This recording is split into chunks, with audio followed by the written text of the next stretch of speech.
Putin धीरे धीरे समझ रहे हैं कि रूस में वह कहीं भी सुरक्षित नहीं है। देश अब एक बड़ी आत्मनिर्मित विफलता का सामना कर रहा है और यह किसी यूक्रेनी ड्रोन या मिसाइल के कारण नहीं हुआ।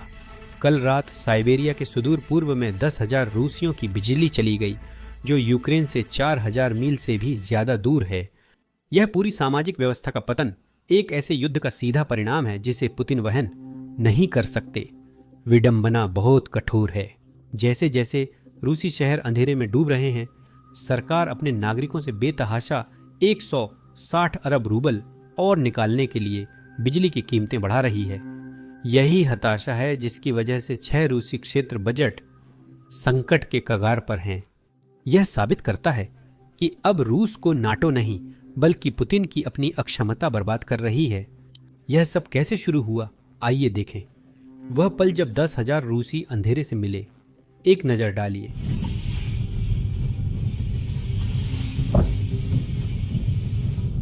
सबसे पहले मैं आपको दिखाना चाहता हूं कि यह यूक्रेनी सीमा से कितना दूर है, क्योंकि यही पुतिन की नींद उड़ा रही है। जैसा कि आप नक्शे में देख सकते हैं, यह यूक्रेन से करीब 7,000 किलोमीटर या 4,000 मील दूर है।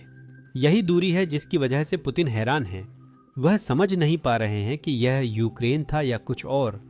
हमें पता है कि यह कोई ड्रोन या मिसाइल नहीं था, क्योंकि अगर ऐसा होता तो हमें रूसी रडार या यहाँ तक कि रूसी न्यूज़ चैनलों से इसकी जानकारी मिल जाती। लेकिन अगर हम फिर से वीडियो पर ध्यान दें तो शहर के अंधेरे में डूबने से पहले आसमान में एक तेज चमकती हुई रोशनी दिखाई देती है। असल में यह इतना रहस्यमय है कि खुद रूसी मीडिया भी इसके बारे में रिपोर्ट कर रही है। अब पुतिन के पास इसे यूक्रेन पर दोष देने का सबूत नहीं है, इसलिए मुझे यकीन है कि वह नाटो को दोषी ठहराएंगे।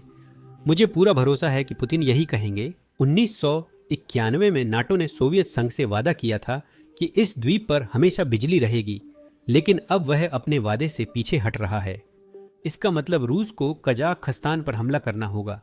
यह रूसी तर्क है, लेकिन मजाक अलग रखें। चैनल के नियमित दर्शकों को पता है, यह किसी रूसी शहर में ब्लैकआउट का पहला मामला नहीं है।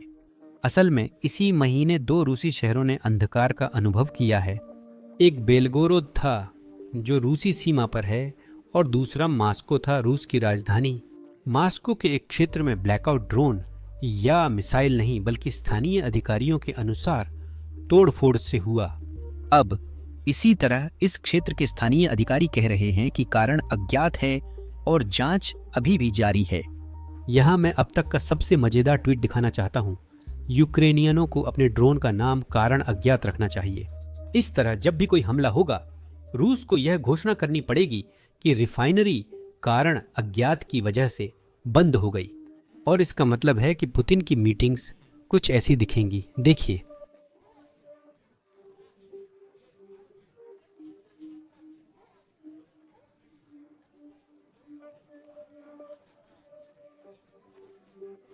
जैसा मैंने कहा, रूस के पास यूक्रेन पर दोष देने का कोई सबूत नहीं है, लेकिन मैं आपको राष्ट्रपति जेलेंस्की का एक दिलचस्प क्लिप दिखाना चाहता हूं। कुछ उन्होंने 20 दिन पहले 8 अक्टूबर को कहा था।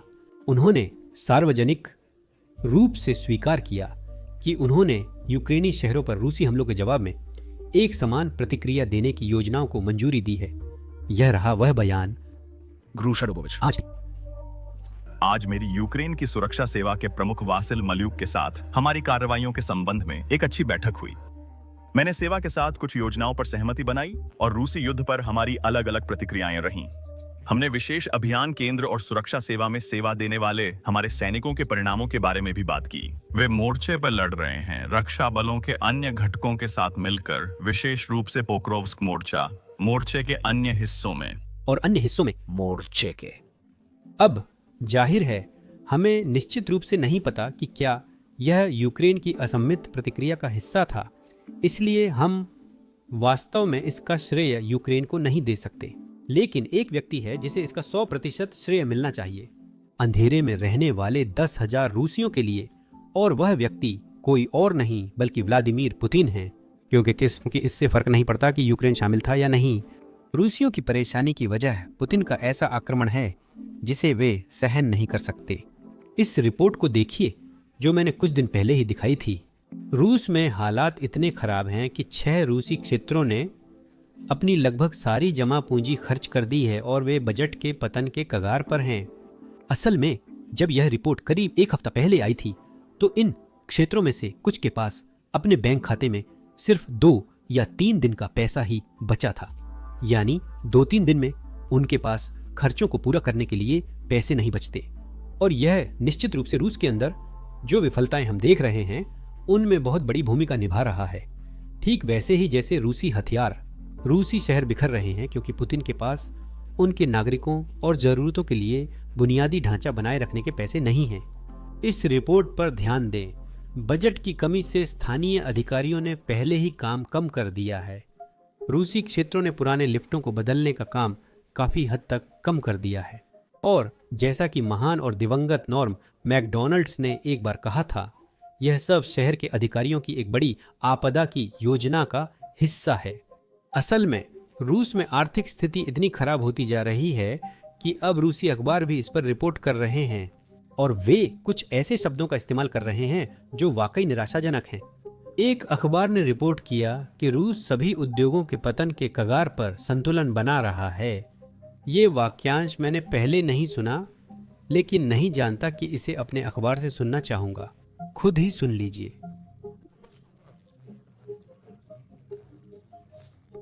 लेकिन दूसरी जगहों पर पैसे की तंगी है। मॉस्कोव्स्की कॉम्सोमोलिट्स रिपोर्ट करता है कि हाँ, रूसी केंद्रीय बैंक ने मुख्य दर 17% से घटाकर 16.5% की।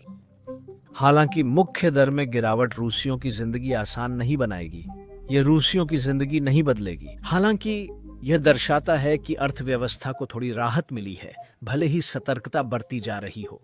निजे विस्मेकाजिता रिपोर्ट करता है कि रूसी उद्योग पूरे उद्योग के पतन के कगार पर संतुलन बना रहा है। कंपनी की आय पर ऋण भुगतान का बोझ नई ऊंचाई पर है।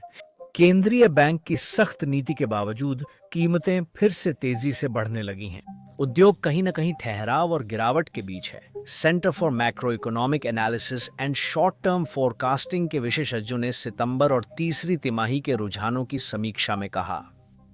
कोमरसांट के मुताबिक जनवरी से सितंबर में रूसी बाजार में नए रूसी और अंतर्राष्ट्रीय ब्रांड्स की संख्या में सालाना 375% की गिरावट आई है। कारण जनता की क्रय शक्ति में गिरावट और क्रेडिट तक कम पहुंच। अब जब रूसियों की क्रय शक्ति घट रही है क्योंकि पुतिन खुद पैसे की छपाई चालू कर चुके हैं, तो छोटा व्लादिमीर आखिर कर क्या रहा है? तो जाहिर है उन पर और ज्यादा टैक्स लगा रहे हैं। सरकार बिजली के दाम बढ़ाकर रूसियों से और 160 अरब रूबल निकालना चाहती है। फिर रूसी ऊर्जा मंत्री ने पेट्रोल की बढ़ती कीमतों के लिए रूसियों को दोषी बताया।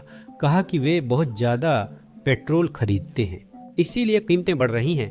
यह रूसी अर्थशास्त्र 101 जैसा है। अगले हफ्ते पुतिन कहेंगे कि किराने का सामान महंगा इसलिए है क्योंकि रूसी लोग ज्यादा खा रहे हैं। पुतिन खुद कभी गलती नहीं करते। अच्छा जार गलती कैसे कर सकता है? लेकिन हालात इतने खराब हो गए हैं कि क्रेमलिन टीवी को बुरी खबर दिखाते समय विनम्र रहने का आदेश दिया गया है। तो आप लोग जानना चाहते हैं कि वे पेट्रोल की बढ़ती कीमतों को कैसे दिखा रहे हैं, यह कहकर कि ब्रेकिंग न्यूज, आज पेट्रोल की कीमत नहीं गिरी। खुद सुनिए क्योंकि यह कॉमेडी है, न्यूज नहीं। पेट्रोल अभी भी सस्ता नहीं हुआ है। हाँ, हमारे यहाँ कुछ समस्याएं हैं। रुकिए, पेट्रोल की कीमत कम नहीं हुई है, यही अब इसे सभ्य तरह से कहने का तरीका है। तो अब दाम बढ़ने को कहा जाता है, यह नहीं हुआ है। सस्ता नहीं हुआ है। ओह, ये इतना नहीं गिरा है कि इसमें वाकई में नकारात्मक गिरावट दिखे। बिल्कुल, मैं बड़े उत्पादकों की बात कर रहा हूं। ठीक है, चूंकि रूस बुरी खबरों को सकारात्मक तरीके से पेश करना पसंद करता है, तो मैं भी कोशिश करता हूं। पुतिन का 3 दिन का सैन्य अभियान बढ़िया चल रहा है। रूसी सेना ने अभी 1000वीं बार अपना पहला दिन पूरा किया है। जैसे ही दूसरा दिन शुरू होगा, मैं जरूर रिपोर्ट करूंगा। तो हाँ, आज के लिए मेरे पास आप लोगों के लिए बस इतना ही है। वैसे हमने हाल ही में एक सबस्टैक शुरू किया है। अगर आपको खबरें पढ़ना पसंद है तो नीचे डिस्क्रिप्शन के पहले लिंक पर जाएं। अगली बार मिलते हैं।